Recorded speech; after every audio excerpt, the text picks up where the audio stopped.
Hello guys, Arkan here. I just want to take some time to tell you guys that we have a Patreon set up for the channel. It's an additional way you can support us. So I will put the link in the YouTube cards and in the description. Thanks for checking it out and I hope you enjoyed the video.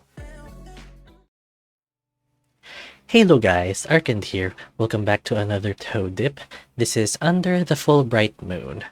This was developed by the Muse Productions Team, which consists of Crispy Writes as the creator and writer, KEVSKY as background artist, character artist, CG artist, co-creator, Dodoki, assistant writer, copywriter, Dimmed Lights, background artist and concept artist, Romiz as programmer and UI artist, additional artist is Arteomm, music by Hawke. The story is about a human named Feenyx who is thrown into a world full of mystery and magic, and he finds himself confronting bigger problems and werewolves. Soon he meets a stoic wolf named Bowers who has problems of his own, and as the human in town, the new human in town, he has to discover what is in store for him and make his mark on the world in turn. So let's check out the story.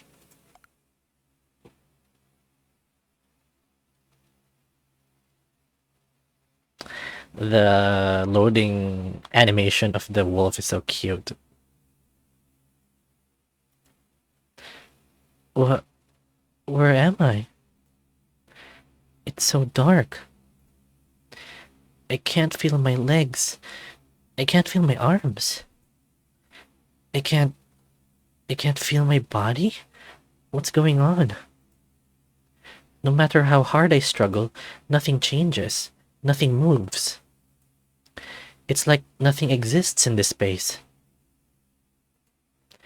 And yet, in the darkness, I can feel a sudden, harrowing chill course through me. What are those symbols? The sound I hear sounds like a voice, but I'm not sure I even actually heard a voice. It's more like I felt it, and it echoed deep within me. What? Who are you? Where am I? The endless darkness changes, and I can see something there. Something close. And before I can think, I can feel it grabbing hold of me. Not my body, not my arms and legs. I can't feel them.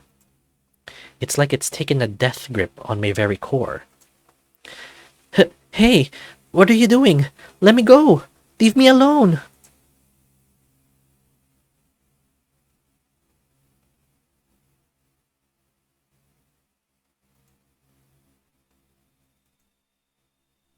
As suddenly as I had been set upon, I was released, light once again coming to my eyes. Moonlight. It's blurry, but I can see the moon high in the sky. It feels like it's bigger than I remember. I can also hear the soft rustle of a breeze through the trees.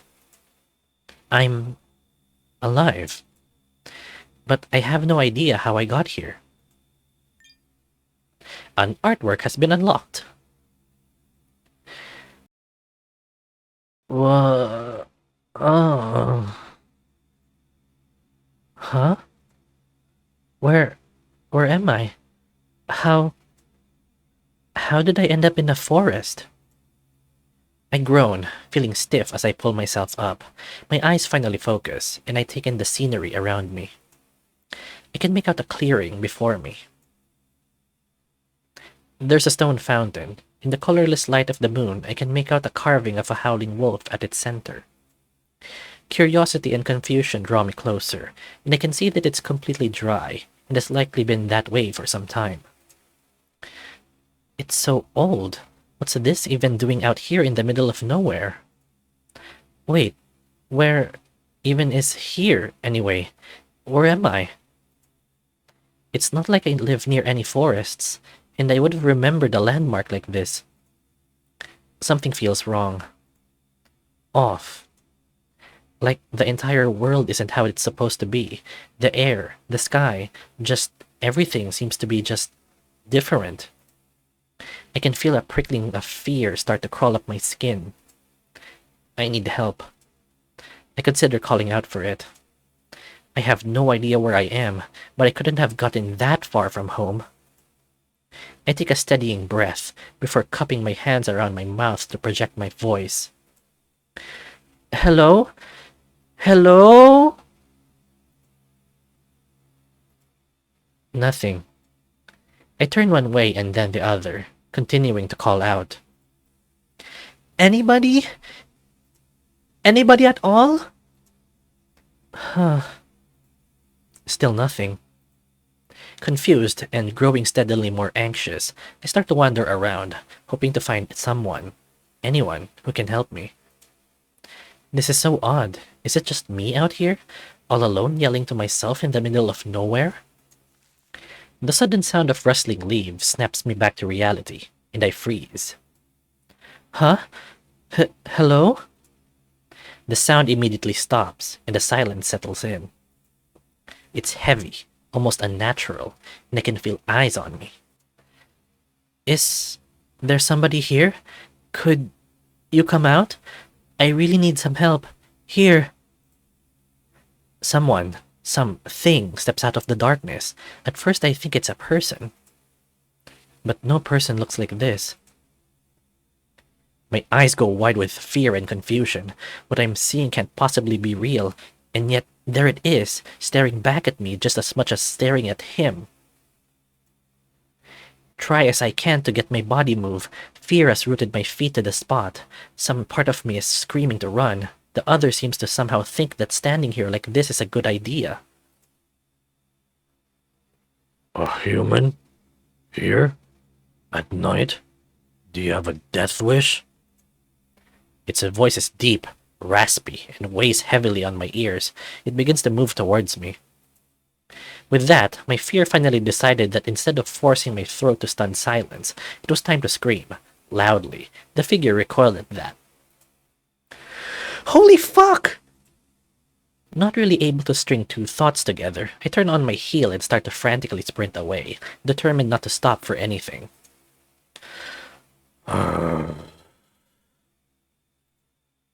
By the moon. I'm panting, my lungs already starting to burn, but I don't care. They can be mad at me later, but for now I have to get away from whatever that was. Fuck! Shit! Help! Someone help! I might not be too big of a fan of life, but the prospect of having mine end a la getting my throat ripped out isn't exactly the enticing of an alternative. I'm breathily calling out, hoping that by some miracle someone, anyone, can save me from that massive thing. After covering some distance, I dare to take a glance behind me. For a moment, I see what seems to be a boulder with eyes, hurting toward me, before making direct contact with my back. The force of the impact knocks the air out of me, my footing gone in an instant, and for a brief, horrible moment, I can only watch as the ground rapidly rises up to meet me. Oh, fuck. I can't breathe, but my chest is screaming louder than I had been a moment ago. There's an immense weight pinning me down, and I can't even move. A new artwork has been unlocked. A moment later, the weight lifts off me, and I'm rolled off my chest and onto my back. The pain in my torso arcs through my body with a searing intensity. I try to scream again, but a huge, powerful, soft hand smothers my mouth. Shh. Moon's light, can you be quiet? Are you trying to get eaten? He's whispering with a furious determination, but I can't really hear him. It's hard to comprehend anything, and my shock-addled mind could only focus on trying to make sense of the monster who had me pinned.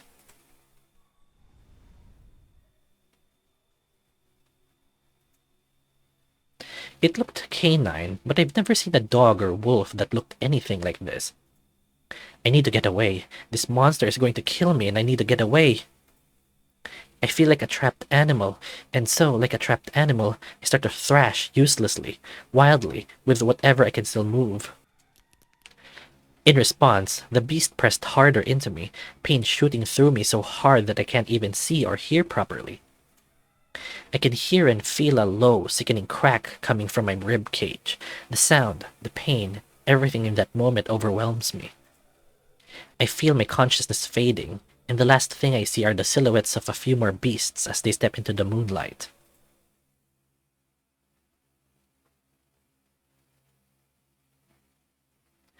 For a moment, the pain was gone. For a moment, there was nothing. For a moment, there was peace. And peace was enough.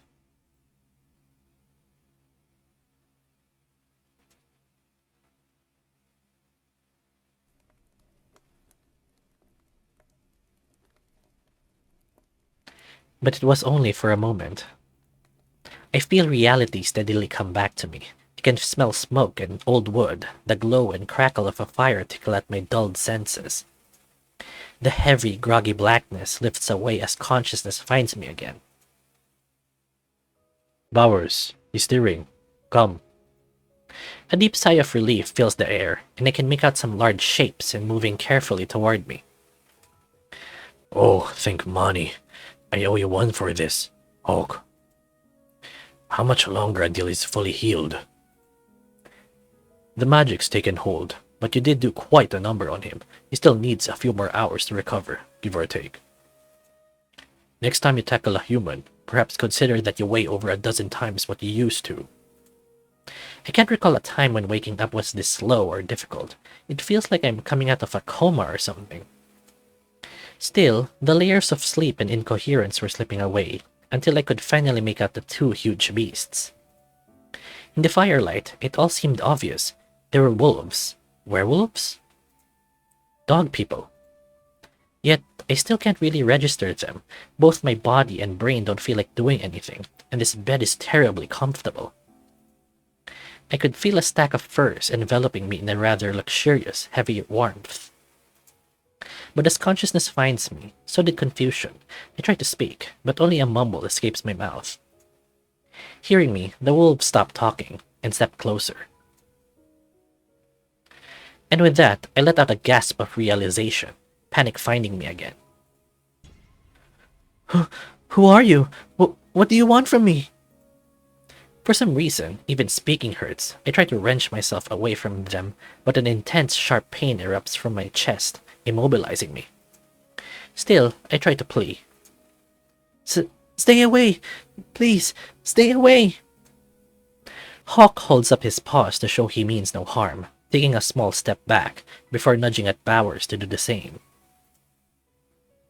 Hey, now, it's alright. Nobody here is going to hurt you. I promise. I look to Bowers, thoroughly unconvinced. Hawke seems to pick up on that. He lowers his voice further, speaking quite softly and reassuringly for his size. Bowers did not mean to harm you, and he is very sorry for what he did. Aren't you, Bowers? The big beast folds his arms, looking a bit irritated. Do I really have to apologize for saving his life? No, but you will apologize for scaring him half to death and then fracturing his ribcage. The brute shifts uncomfortably, before letting out a frustrated sigh. I am sorry for being too rough with you. Hawke stands there, waiting for the remainder of the apology. When it doesn't come, he just shakes his head. I promise you he meant no harm. I know from your perspective it might not seem true, but he really was trying to help you. He was yelling out in the open in the middle of the night. He might as well have smothered himself in gravy. Not helping, Bowers. The grey wolf grunts in exasperation, folding his arms tighter and looking away. So, again, please, relax. You need to keep still so you can heal properly. It was hard to process how casually the two of them were speaking. I could feel so many questions bubbling up in my mind, and yet the first one to come out was, How can I understand you? Hawke and Bowers exchange a look, certainly not expecting that to be the first thing I ask. You look quite overwhelmed. That's putting it mildly.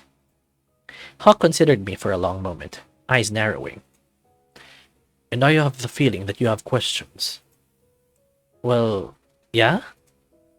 The lighter wolf grunted, looking displeased. Just so you know, I really would prefer you went back to sleep. I don't think I can. It was an honest answer. Nothing seems familiar, and it's not like I feel too prepared to trust two unfamiliar monster people, one of which had already half-killed me, to just let me sleep in peace. Hawke looked to Bowers as if asking for help. Hey, don't look at me. If getting a few questions off his chest gets him to shut up and go back to sleep, I'm all for it. I could swear he's poking fun at me, phrasing it that way. Sensing he was outnumbered, the smaller wolf looked back to me. Tell you what, I will make you an offer. If you can pull up into a sitting position without hurting yourself, we can talk. If you cannot, you will go back to sleep. Do we have a deal? I weigh my options for a few moments. The dull ache in my torso makes sleep quite a tempting offer, but I know my brain, and it's not going to quiet down without some answers. Deal. Carefully, deliberately, I pull my hands up and start to push down. The pain in my body lets me know when I'm moving too fast or twist something I shouldn't, and I use it to guide my back up the headboard behind me. Halfway up, Hawke gently adjusts the pillow out from beneath me so I could rest my back against it, just as I finally get my head and shoulders upright. It hurts like hell, but it doesn't feel like anything shifted to where it shouldn't be. During all this, Bowers had made a few moves like he wanted to help, but seemingly couldn't think to do anything that Hawke hadn't already done. While I steady my breathing, Hawke steps up to the fire and then back to me, presenting a large, simple porcelain cup. Well done. If you are going to be up, please drink this. It's a simple blend of herbs that may help relax you. I promise. I take a moment to really consider Hawke and just how hospitable this enormous wolfman is being to me. I accept the drink, having to use both hands to hold a cup that was clearly not made with my proportions in mind. The tea isn't piping hot, and so I give it a slow sip, finding a comforting herbal sensation filling my mouth and sliding easily down my throat. Acceptable? I nodded. So first, introductions. The lighter wolf thumps his chest with his fist in a kind of formal gesture. A new artwork has been unlocked. As you may have noticed, my name is Hawke, and this here is my good friend Bowers. And you are? Panic still tugging at the edges of my mind, I momentarily consider giving a fake name. Then I remember that with a name like mine, people usually think I'm lying about it anyway. Feenyx. Feenyx Quill. Hawke lets out a light chuckle at that, his smile easing some of the tension in the room. Pleased to make your acquaintance. At risk of repeating myself, we genuinely do not want to hurt you, and even though Bowers' actions clearly terrified you, please know that what he did was ultimately for your safety. I'm not sure how I feel about that. True, I'm in someone's bed drinking their perfectly adequate herbal tea, but I'm also actively in recovery from nearly being squashed like a bug. Can I ask some questions now? Hawke gave a bit of an unsteady nod, realizing he'd derailed the conversation. Of course, you picked this over sleep, so ask away. I'm trying to find a kind way to phrase my next questions, but there aren't many kind words that come to mind. What are you, exactly? Why am I here? And where even is here? Both Hawke and Bowers regard me curiously for a few moments. I feel like I might have said too much. You are in the Wolfshire, and we are werewolves. I am a bit surprised that you would be in our lands without knowing either of those two things. I don't really have a response to that. It wasn't exactly like I had walked here, but I doubt saying I'd just mysteriously woken up in some random forest was going to be all that believable either. I'd also never heard of any Wolfshire, and was pretty sure if werewolves actually existed, I would have heard about them. I see. Bowers, apparently feeling left out of the conversation, had seated himself at the nearby table. He was holding something I could barely make out in the firelight, which I recognized as my keyring. It had likely fallen out of my pocket at some point. He examines one of its charms, a silver bird, before holding it up to his maw and biting it, putting a deep dent in it. Hey! The wolf snaps to attention, quickly realizing what he'd unconsciously done. Oh, this yours? Well, I mean, yes. Trying to not look embarrassed, he casually tosses the keyring to me, which lands atop the bed with a quiet thump. I pick it up, looking over the charm. The sight of the deep dent sends a chill up my spine. If he can bite into solid metal, what could he do to flesh and bone? Hawke, however, heaves a heavy sigh. Did you just bite into his trinket without an apology? Bowers folds his arms tighter, looking a bit flustered. I'm sorry. Hawke shakes his head, turning his attention back to me. So, Feenyx, do you live nearby? With clothes and trinkets like this? There's no way. I look to Bowers, who's now brandishing another one of my possessions. My phone! Your what? I try to reach out and grab it, but even that much movement sends a sharp arc of pain through my entire chest, locking me in place. Frustrated, Hawke snatches the phone from Bowers' hand before offering it to me. Accepting it, I almost turn the screen on without thinking. But something in the back of my brain stops me. It seems to think that doing that in front of two werewolves might be a bad idea. What is that thing anyways? It's my phone. Phone? I take a moment to register the confusion in both wolves' faces, then another moment to take in my surroundings.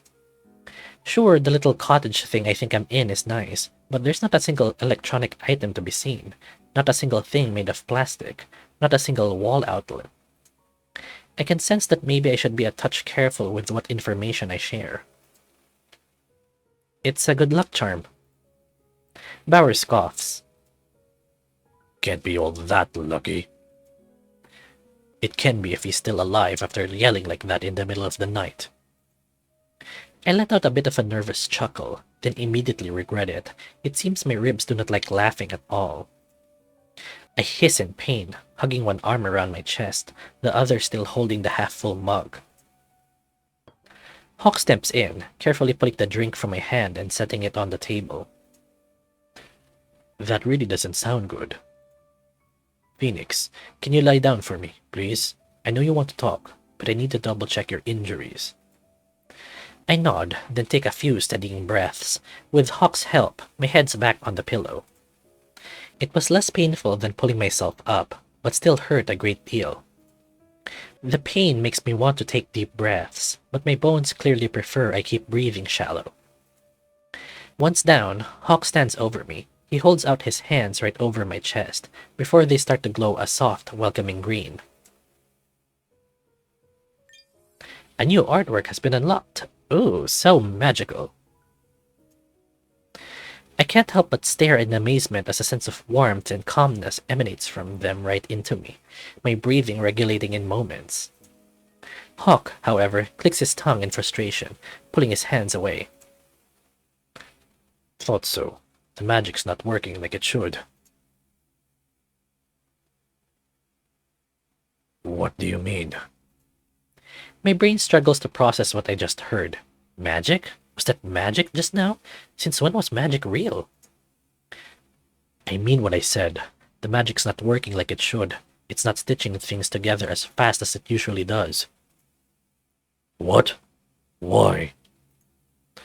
Because a lot of reasons. Something in the human's blood. Something about our magical compatibilities. Something the human ate. I don't know. Magic can be fickle sometimes.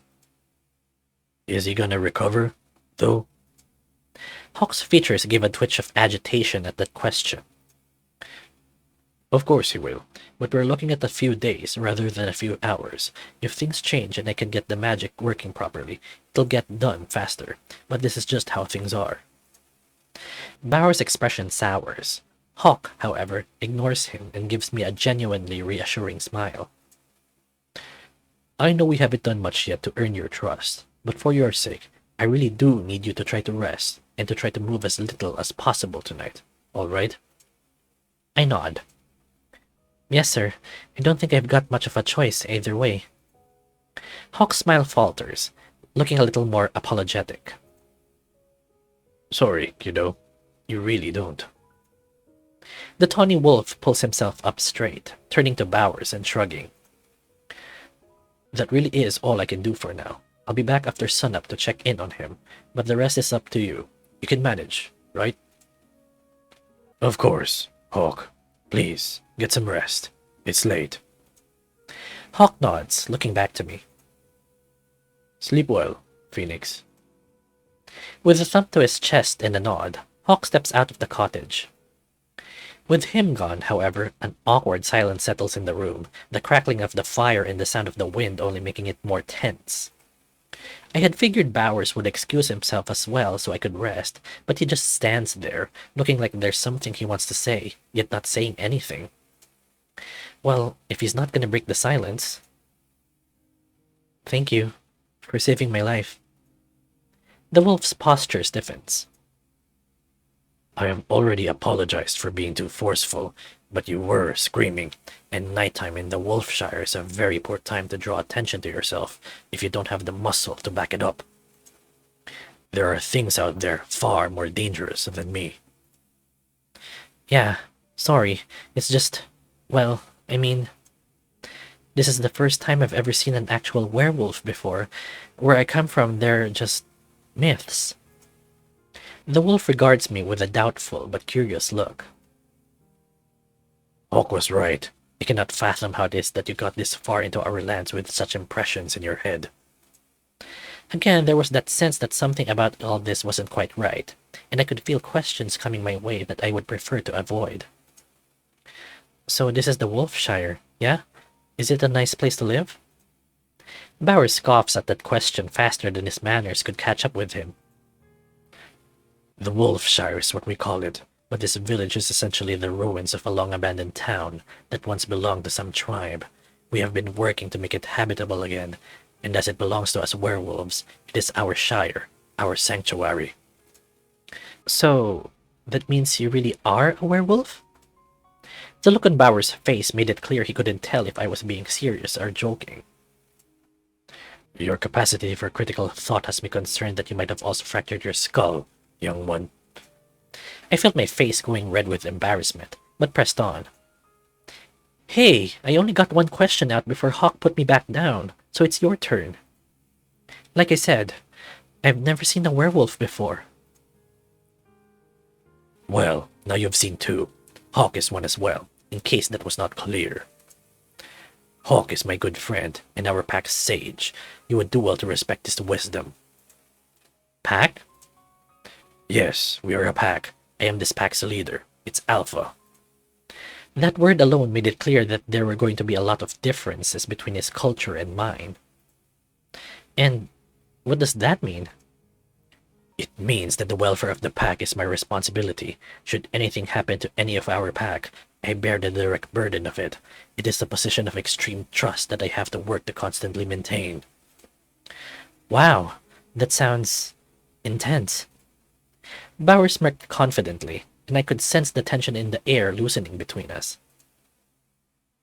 It is. I have been Alpha for over 13 years now. I would do anything to keep my pack safe. And how did you become an Alpha? Well... The wolf hesitates, as if some part of him knew how his next statement would sound. Before I answer, you need to know that when a pack hunts, or fights, or defends, the Alpha stands at the front lines. They must lead, and their life and body are the sword and shield that defend all others. I became Alpha through a trial of combat, taking the position from our previous Alpha. Someday a wolf with a stronger heart than mine will relieve me of this charge. I look forward to it. While the notion seems somewhat barbaric, I find myself unable to argue with the reasoning. So you really must care about others. Bowers gives a bit of a chuffing chuckle, his thick tail coming to life, swaying side to side at that. The strongest muscle in the great Alpha is their heart, pup. The wolf regards me again for a moment, really taking me in. It has been a great long time since I have spoken with a human. I cannot believe I used to be as small as one of you. The tone of the air felt a bit awkward again, but this time more familiar, rather than strange. Bowers clears his throat before I can think of anything to say. Now, will you kindly go back to sleep? Hawke would have my hide if I kept you up all night. I nod, but then take a moment to again consider the room I'm in. Where's your bed? You're lying in it. Oh, wait, don't you want it? Nah, it's the only bed I got, and you need it a lot more than I do. Mind, I could sleep under the stars, but I'm not about to lead you unattended in case you decide to start screaming again. I let out a small dry laugh, making Bowers smirk, before giving up and pulling one of the furs up to better cover myself. Rest well, pup. Bowers rolls his shoulders, leaning back in his chair, getting comfortable. Part of me wants to stare, to really take a minute or two to really make a sense of what I'm looking at, but I also don't want Bowers to catch me doing that. My mind is swimming with more questions, but I'm so terribly comfortable, and the cool night air mixed with the warmth of the heavy furs on me just blurs those thoughts together. And before I know it, sleep has effortlessly taken me.